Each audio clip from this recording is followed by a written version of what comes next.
اور ہم نے قرآن میں سب باتیں طرح طرح سے بیان کر دی ہیں، مگر اکثر لوگوں نے انکار کرنے کے سوا قبول نہ کیا،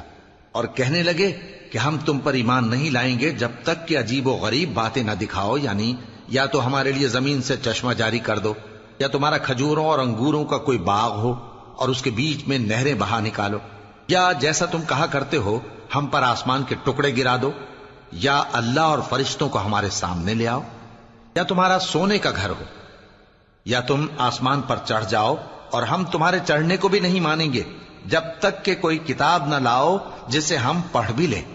کہہ دو کہ میرا پروردگار پاک ہے، میں تو صرف ایک پیغام پہنچانے والا انسان ہوں۔ اور جب لوگوں کے پاس ہدایت آ گئی تو ان کو ایمان لانے سے اس کے سوا کوئی چیز مانے نہ ہوئی کہ کہنے لگے کہ کیا اللہ نے آدمی کو پیغمبر کر کے بھیجا ہے؟